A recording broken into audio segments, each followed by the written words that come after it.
Well, hey, Elite BSCs, this is Jeff. I hope you're doing well today. What I want to share first, before we get rolling here, is we're going to do a couple of things this year that maybe we haven't done so much in the past, and that's going to be interviews like this that I'm going to do. I'll probably produce one or two a month, and one bucket, if you will, of interviews is going to be with business owners, you guys, because I think it's helpful for us to share with one another things about our company, demographics about our company, and then share a little bit about the things that are going on in our companies, what we're struggling with, what opportunities we have, and then really just kind of get to know one another. So I've always found that it's nice to know that there's other people in the business who are sharing the same struggles and opportunities that I have. And so we're going to be doing that. The other bucket of interviews are going to be what I would call subject matter experts, experts in certain fields that will help all of our businesses grow, operate better, and all of those kinds of things. And so today I've got one of those subject matter experts with us, and I'll go ahead and introduce Brendan Bowers. Brendan, thanks for being with us today. Oh, thanks for having me. It's great to talk to you and to talk to the whole group. So thanks for having me. Yeah. So let me, as a bit of an introduction, I met Brendan through a connection with my brother. So my brother at the time ran a small manufacturing company, a real niche down manufacturing company in Nashville, Tennessee.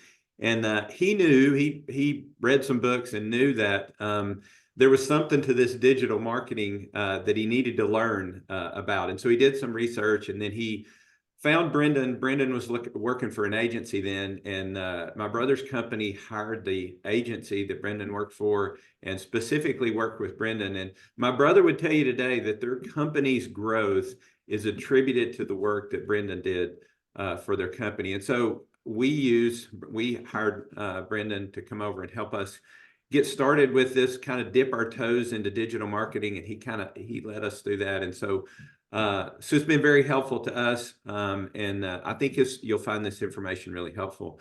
But let's start off with Brendan. Maybe share with us a little bit about what you do, and maybe how you got started in digital marketing. Yeah, thanks, Jeff. Well, first of all, it was great working with your brother and you. I started off about 15 years ago.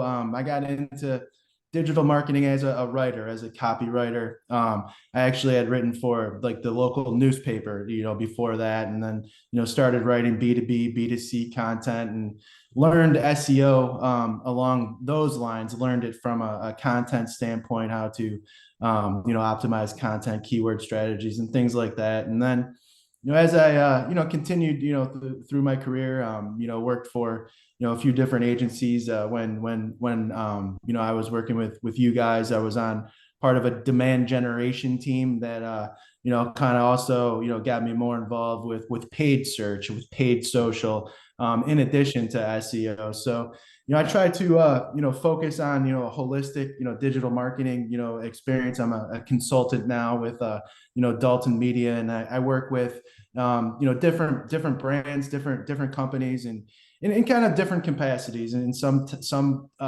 clients that I work with, they have, a larger team where I'll be more of a coach and helping to, identify the strategy, and then, working with the copywriter, the web developer, the analytics team to, bring everybody together and attack that, kind of holistic digital marketing, strategy. And then in other cases, I'll work with some other companies as, consultants, on an hourly basis, and things like that, helping them, when they need it. But, I'm real passionate about digital marketing, and really, enjoyed my time working, in the janitorial space, with you guys. I think there's a lot of opportunity there. So, excited to talk to you guys, about that today. Yeah, very good, very good. And I think in before when Brendan and I were talking about doing this interview, here's kind of how I set this up. As I said, that most of us, I would just say all of us in this space are somewhat limited in this particular area in three things. And one is time. It's most of us may not even have anybody focused on any type of growth, and it's a challenge when we're trying to run our businesses, to even think about growth. And so we're limited on time. many of us are limited on budget, and the fact that we are operating in what I would consider kind of a low margin business. And then lastly, expertise. And so those three things in combination are what I shared with Brendan when as we began to talk about this interview. And so let's start with kind of defining a couple of terms. So let's define what is digital marketing, and then we'll slide over and we'll talk about maybe the difference between inbound and outbound. So go ahead, Brendan. Yeah, definitely.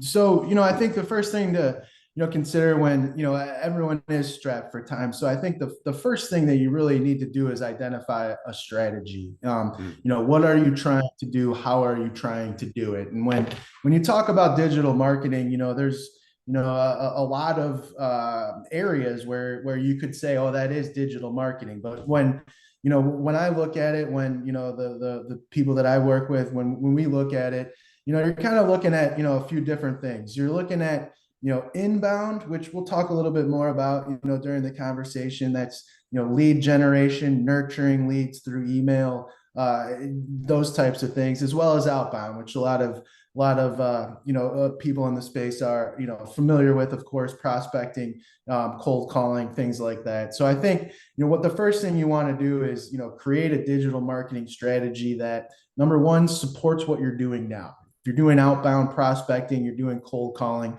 you want to kind of think about, what is on your website? What is your website content? And, I think the things that, we'll talk a little bit more about are, the location pages. When you make a call to someone and they search your name on Google, what comes up when they find your website? Can they quickly identify where do you serve? Where is your market?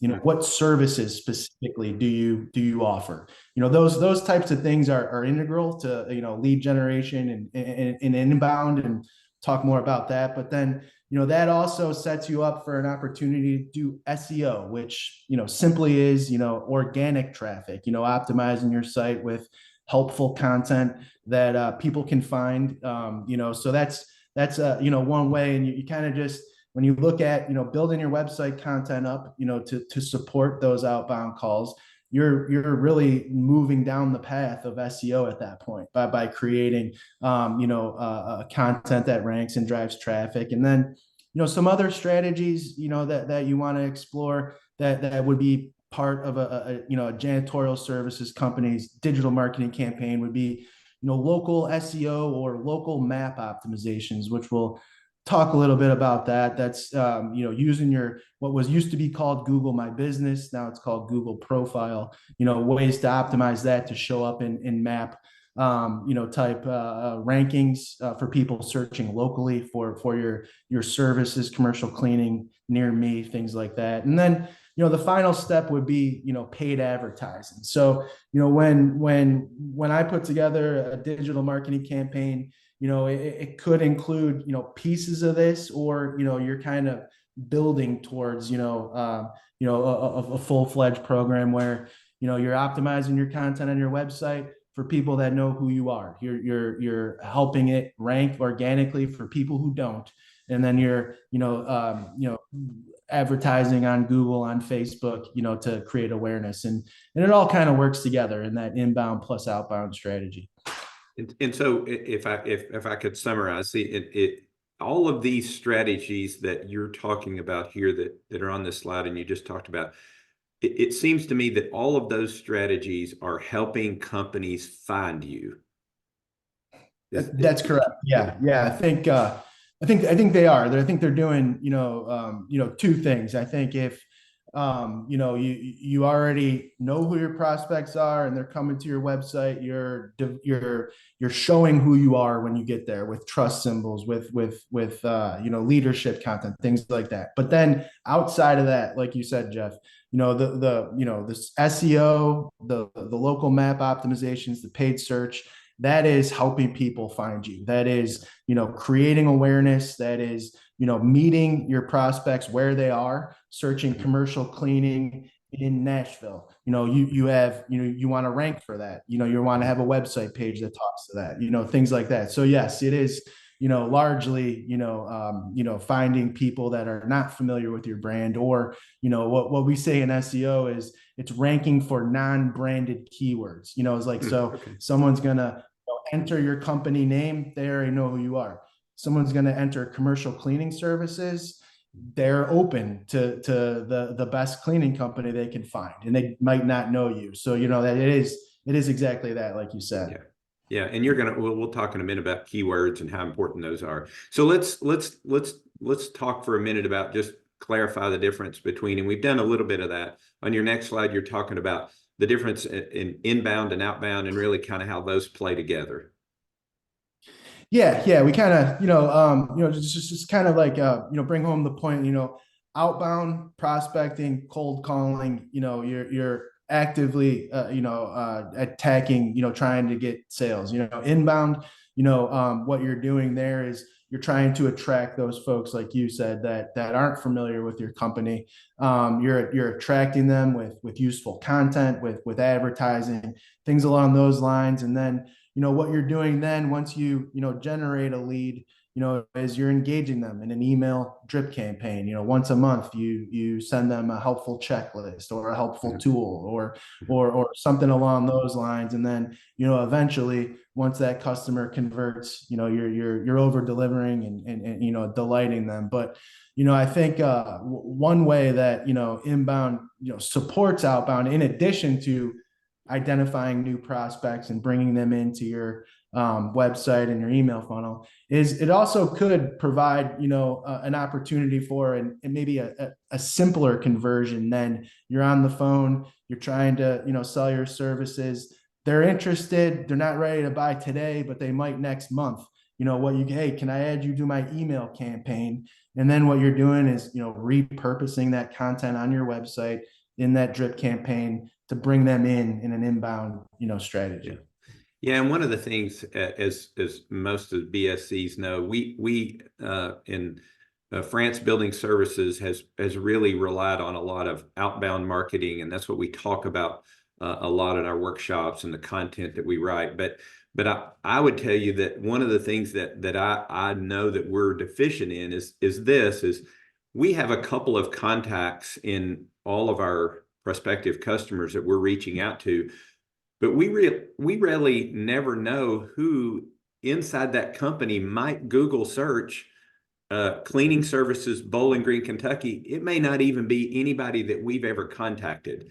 And so the idea of using these two strategies hand in hand is powerful, and I think important to do both well. Yeah, certainly agree. So yeah, let's and you let's touched. talk. Go ahead. Yeah, no, go ahead. Sorry. So one of the things that I've said that kind of an analogy is I think we're all trying to catch fish being customers, and there's two things that I think that like when I think of inbound marketing, it's like always having your nets in the water, and so you're catching anything that might just swim up to the boat. Whereas inbound or outbound marketing is like, what we do is we're very targeted. We find the prospect, we get a prospect list, we get a couple of contacts there, and we're hitting them with telephone calls and emails. And so again, these two strategies, we're really catching fish. We really need to work both of these strategies in combination. So let's talk about one of the ways that we would do this. Let's jump in and talk about what we can do with our website. Yeah, definitely. So that's a great analogy. Like, first of all, because think about even that same analogy. The inbound. You have these rankings on Google search where people can find you. You have paid ads where people can find you. You're in Google Maps prominently. Active, sharing content where people can find you in the map. So that is a great analogy. And then you think about the website to build on your analogy. The website is the net.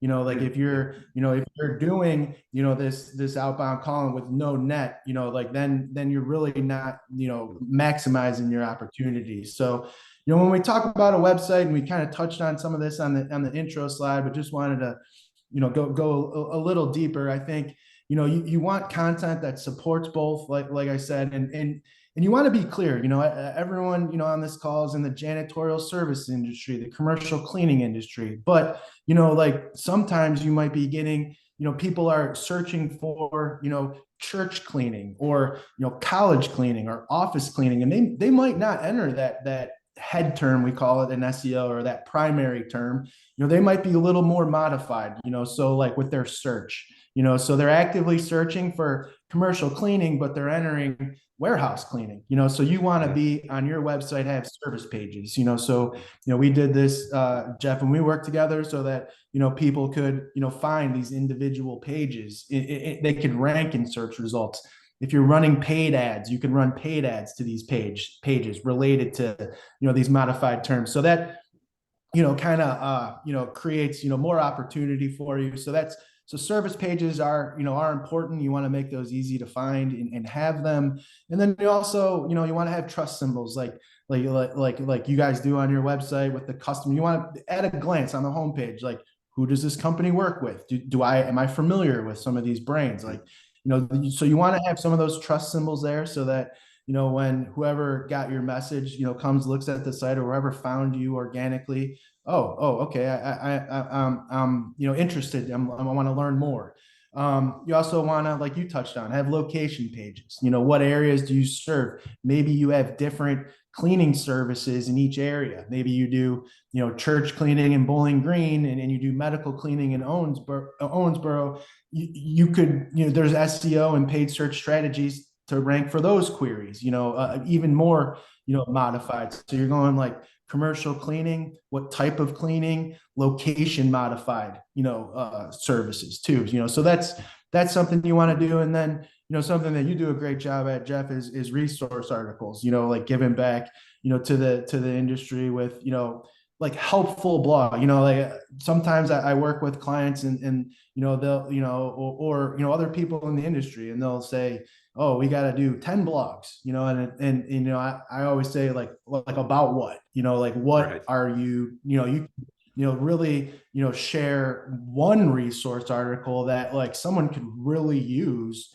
And that might be all you need. You might not need to write 10 blogs about 10 different things, so like, think about how you can give back to the industry with helpful content that like someone could use, a customer, a prospect could potentially use. So that those are the kind of things that, you want on your website. And those are the things that set you up for, SEO. We can talk a little bit more about that, but Yeah, and in this particular case, if you've got a website and either you or someone in-house can make adjustments to your website, this is I would imagine everybody has a website, but this is something that's really free. I mean, you've got a website, it's out there, you can make these adjustments, you can add some of these things to your website, and really not cost you any money. If you write article, it might take a little bit of your time to do that, but this is a good way to make sure that people to help people find your website and find the information that they're specifically looking for. I think the example is really is worthwhile. Is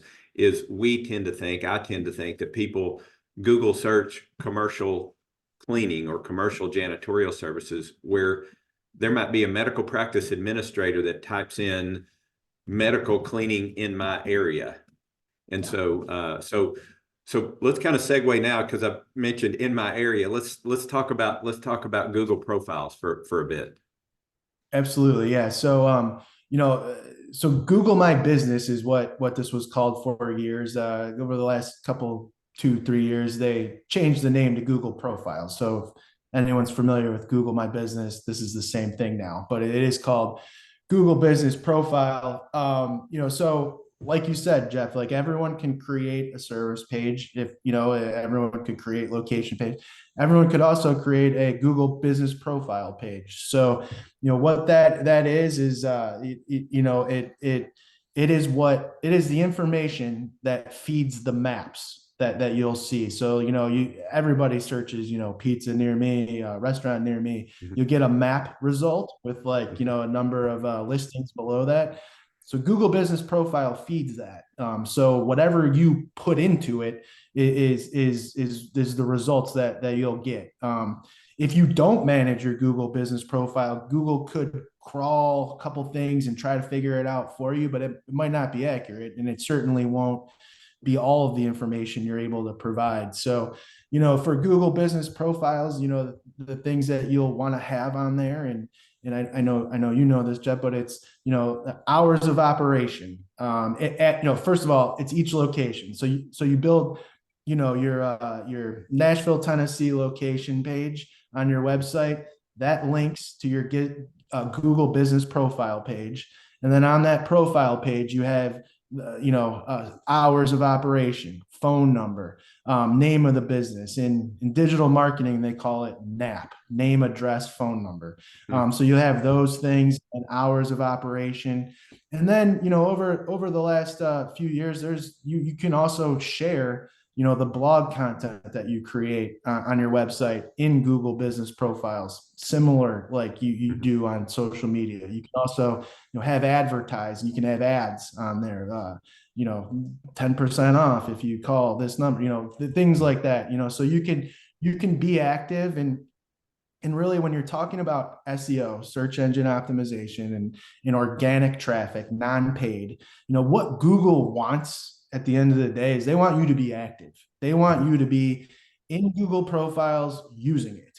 Just think about any tool that anyone's ever created, that you want people to use it. So like Google's going to reward the people that completely fill out all of the sections on the Google business profile. And there's a lot more than I named, there's, test sections, testimonials, things like that. So you want to just get in there and just fully optimize it, just do everything you can there. And so that's one way to show up in the maps. And in this industry, that's going to be pretty important, because, you're not looking, if you are in California, you don't want a cleaning company in New York, Right. so you really need to, be there. And then, the other things we've talked a little bit about it, but, in SEO, just for, kind of to back up, you're in Google, everyone has done it. You enter a search term, so like we talked about a little bit, you want like the homepage to rank for that primary search term, your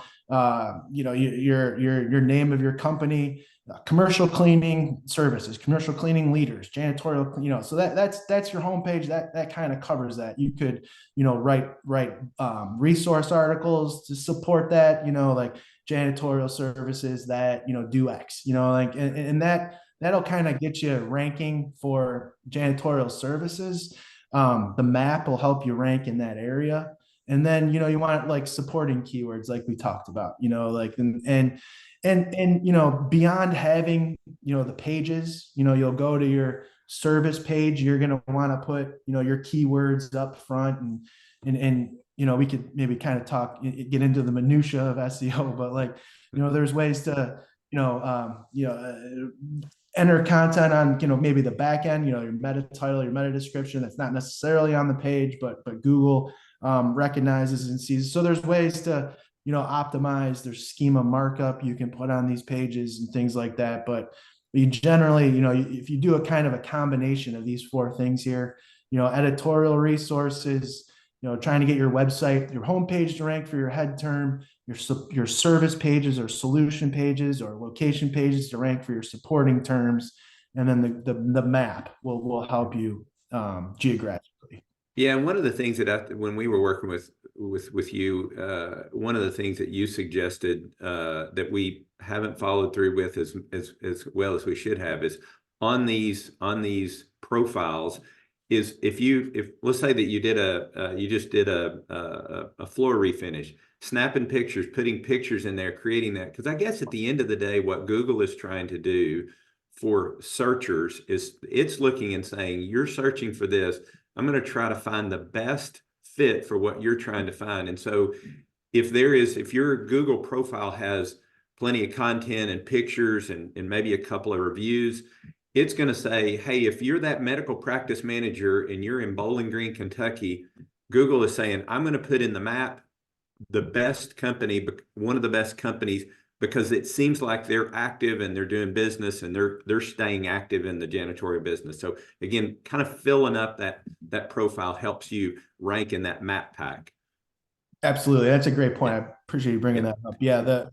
the freshness of the photos, like you said, you could, show, where you're located, but also potentially, work that you've done. And then, yeah, one of the features in Google Business Profiles is you can interact with reviews, so you can Mhm. respond to reviews, and that obviously generates more. And like you said, the more better reviews you get, Google thinks you're a better company, and like you said, they're going to serve you when people are looking for that.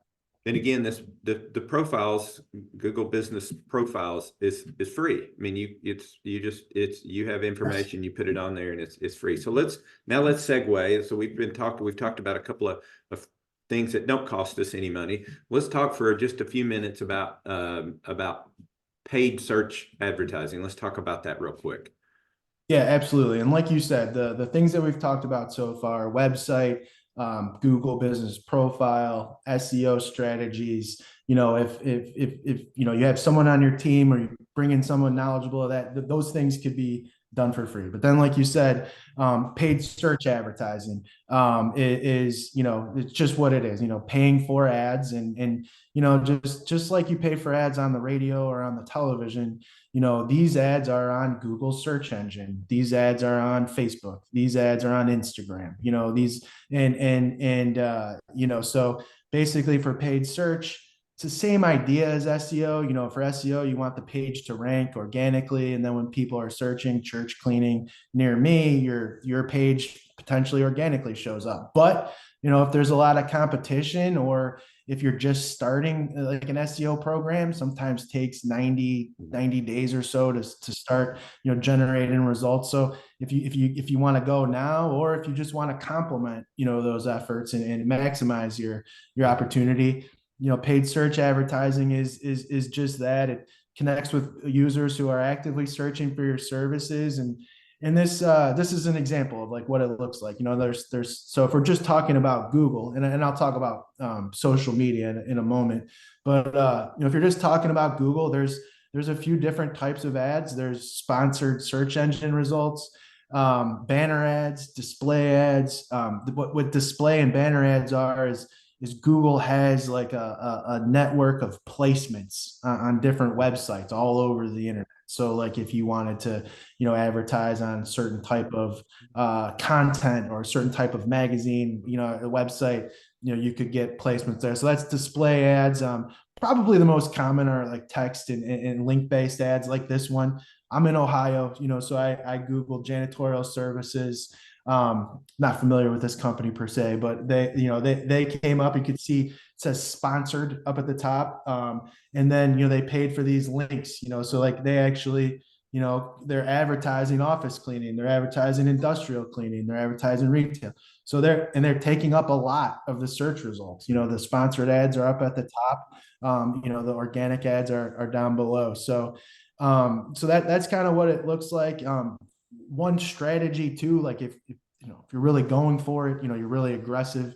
A lot of times what I'll do is you'll be ranking well, maybe you're like the first or second or third result for, a quality keyword organically, like church cleaning near me. If you also advertise for that, think about that. Now you're taking up about half of the search results. You got your sponsored ad at the top, and then you go down a couple, there you are again.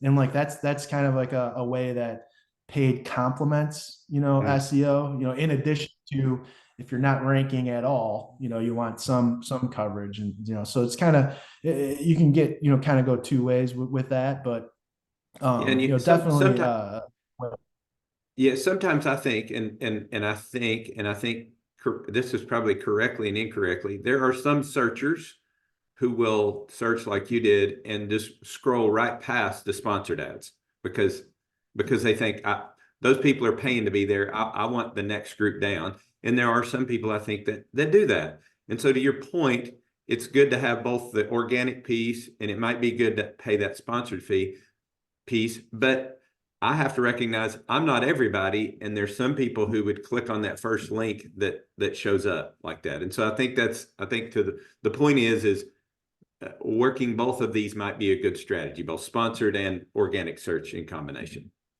Yeah, definitely. And then a lot of people, could see it the way that's very valid, way to look at it too. But like you said, when you combine it, if you see it sponsored, you're like, okay, I want to keep going. And then you see that same brand again, Yeah, it's sure. like, okay, Yeah, yeah. so yeah, so Well, let's that's, talk. Yeah, the geo oh yeah, go targeting is kind of interesting. Yeah, let's talk about that. Yeah, so how do those ads come up? Like I said, I'm in Cleveland, Ohio. So when I Google janitorial services, Google knows where I am. They have my location, my IP address. So they're serving me ads in Cleveland. You could Google the same thing in Kentucky, anywhere else, and you're getting totally different results. So paid search ads can be geo targeted. So like you this is like I'm actually like kind of midway through like the ad kind of building process here, but like you select the terms that you want to show up for, just like and I have like a collection of them here, for example, janitorial services, commercial cleaning, when etc. And then you can pick your geo, so I just picked Nashville, and it shows you that, hey, okay, Nashville, this is your target, so they're only going to serve at when people search these queries, they're only going to serve it in your market. And you can have, multiple markets going, campaigns for every area, et cetera.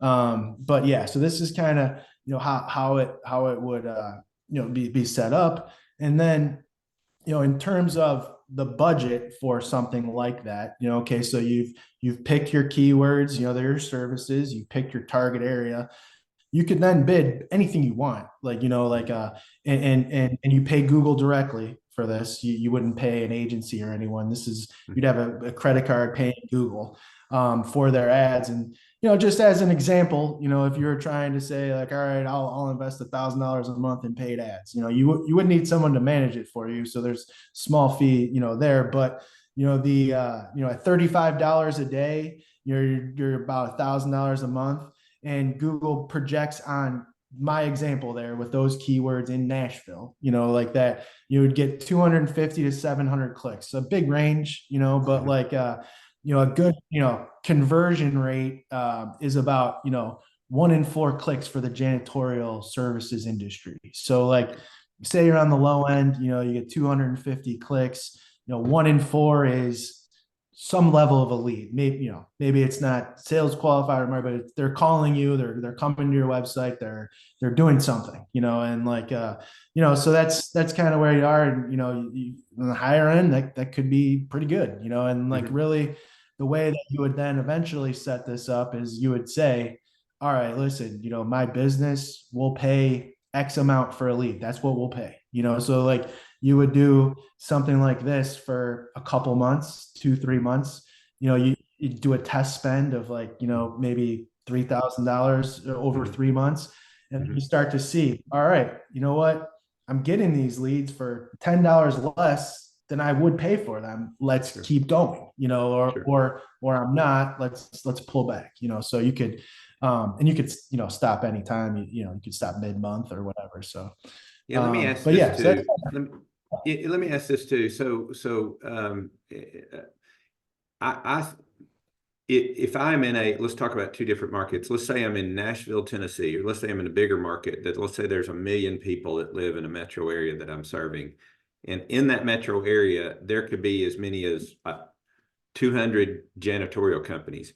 It, it would seem to me that these Google ads might be more helpful there than maybe a smaller market where there's less people and less competition. Would that be correct? Or you go, no, not really. no, I would agree with that actually. I mean, I think like if you kind of know who your prospects are, and there's less competition, I think the organic piece is where you would want to invest. You want to, continually refresh your content on your website. You want to rank organically, SEO Yeah, wise. You want to have an email drip campaign going, et cetera. But then if you're in that bigger market, yeah, I think you're going to need, it's just harder to stand out, yeah, like with, yeah, 200 companies, like you said. So yeah, I yeah, think yeah. in those bigger markets, Yeah, yeah. The fishing analogy, the lake is really big, and there's a lot of boats on the water trying to catch fish. So it's yeah, you yeah, just want to put yeah, yourself in a position to say, hey, find me over here. And that gets harder in a bigger market with a lot of competitors as well. Yeah. Yeah, no So doubt. Yeah. And yeah. yeah, so let's talk a little bit about, let's slide over and talk about social media a bit. Yeah, so I want to just break up the kind of difference between like a few things. So like just to recap, the outbound calls, they're coming to your website. The SEO, paid search, that's search marketing. So that's someone in either case, SEO or paid search, that's searching for your services, your industry, someone in your industry, a solution. Okay, so like paid social, then take a step back. No one's searching for anything here. You're looking at demographics. You're looking at companies in your target market. You're entering those companies, those demographics, things like that to have ads served into someone's feed. You could do this on LinkedIn as well. I use Facebook as an example, but maybe LinkedIn would be better. They're the same approach, so it's like this person is not actively searching for you at all, but you think they might be a prospect. So that's, in this case, you're creating awareness. So if you're running two different paid campaigns, paid search and paid social, you're going to get a better conversion rate off paid search because they're searching for you.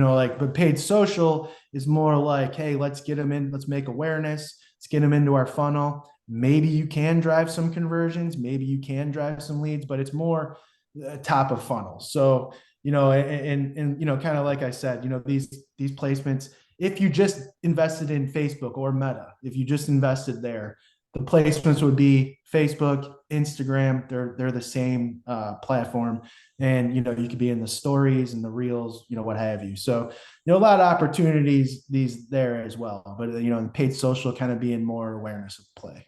Yeah, one of the things we talk about in our workshops is the buyer's journey. And what you're talking about here, I think, is down at I guess at the bottom or the start of a buyer's journey. We call it just unaware. And it's a person they're unaware or they're pleased. They're not looking, they're not doing anything. And so these kinds of things are just putting your name and your business out in front of them. Just it flashes, it's got their eyeballs on your company.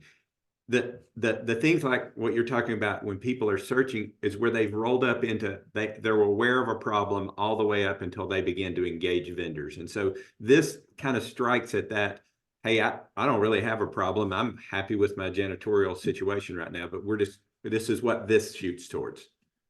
Absolutely. Yeah. And Yeah. I included an example, but like, maybe even like a better, creative asset in that type of example would be, highlighting, why you're an industry leader, like so that they see that and they at least know, okay, these folks are, the leaders when I do need services. And the same thing, you could, target these by zip code, zip code, city, state as well. It's just happens to be by where I live, but Sure. yeah. So this is the same kind of idea here. So Yeah, very good. And so let's kind of wrap up with the kind of B2B kind of this slide. I think it's a good kind of wrap up.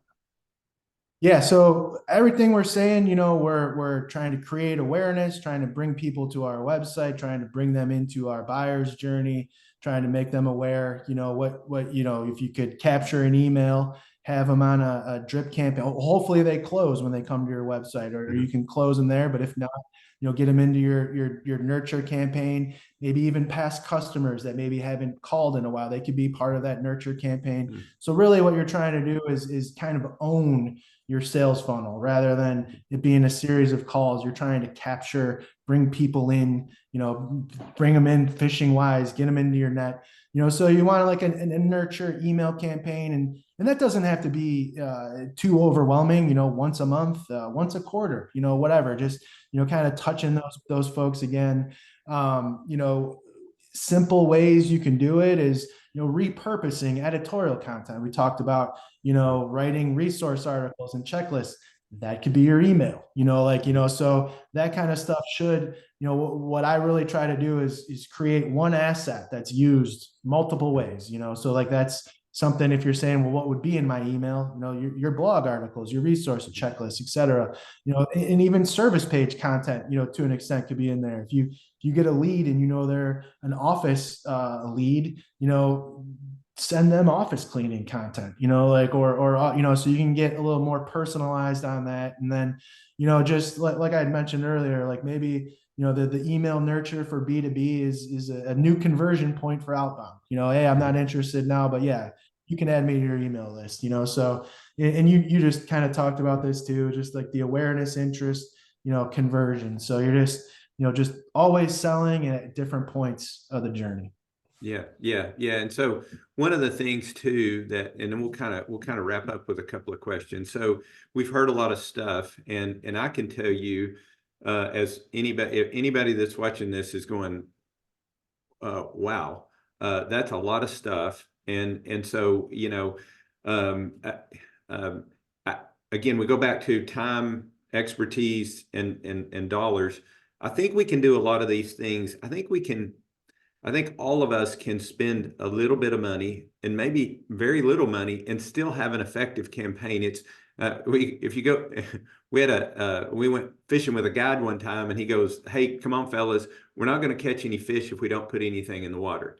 And I think that plays out here in that we probably need to be spending a little bit of time on this and block out some time on a monthly basis. But if somebody says, look, my account manager wrecked a car last night, I got a call from a customer that they've got something missing, and I got another customer that called me that said that nobody showed up to clean their office. So the question is how do I get this done if I don't have time? And let's talk about a digital marketing company. What is a digital marketing company, and what do arrangements look like, and how would I find one that might be helpful to me?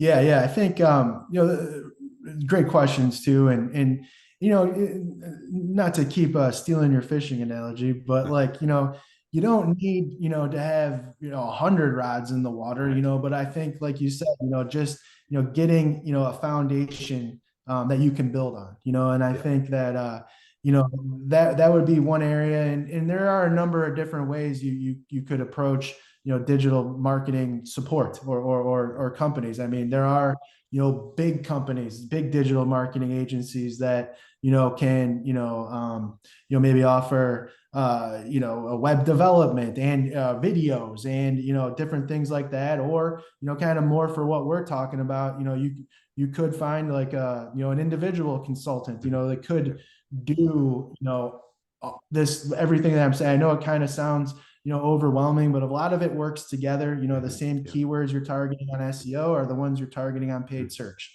like it and all that, kind of stuff. So I think the key would be to find, someone that you trust that is Mhm. familiar with the janitorial industry, though. I think, in my experience, I've worked with a lot of great, marketers, but, there is a learning curve to learn an industry. Like every Sure. industry is different, even any B2B industry is different, B2B, B2C, all that, so I Yeah.